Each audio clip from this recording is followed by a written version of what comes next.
At WUSA 9, we verify. You send us questions and we go straight to the experts to get you the facts. This one caught our attention on midterm election eve. It has to do with public office in Maryland and religion. Abby Larico is getting you answers tonight.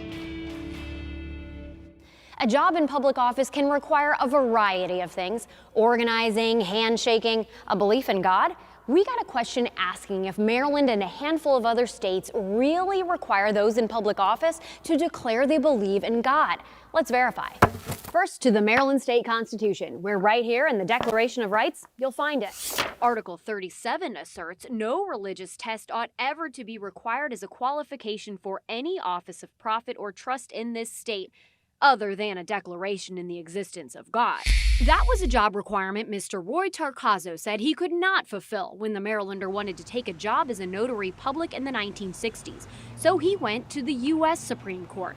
Here's attorney Leo Pfeffer arguing on his behalf. Qualification of adherence to religion as a qualification for public office is the inescapable stamp of establishment of religion. In the U.S. Constitution, Article 6 states no religious test shall ever be required as a qualification to any office or public trust under the United States. And the First Amendment begins with the assertion that Congress shall make no law respecting an establishment of religion.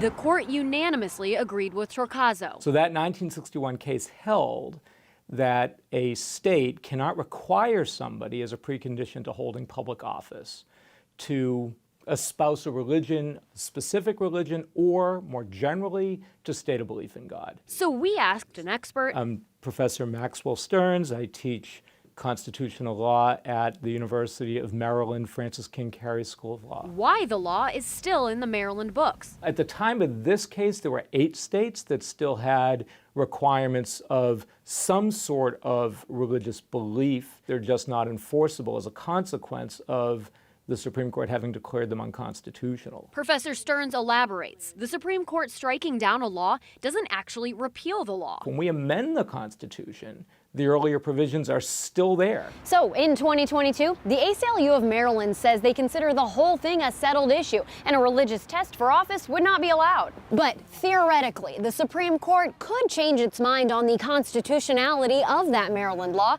making it enforceable again. Probably a lot of people don't know that when statutes or state constitutional provisions get struck down, that they actually continue to appear and can come back to life at some future point. We won't go back! That happened after the Supreme Court's reversal on abortion rights. Several states, including West Virginia, kept a law on the books banning abortion, even after Roe v. Wade made that unenforceable.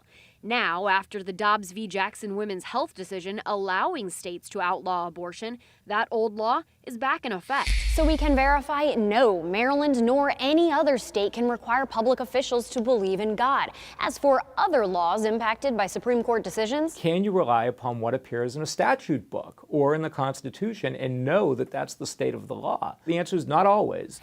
With your Verify, I'm Abby Larico.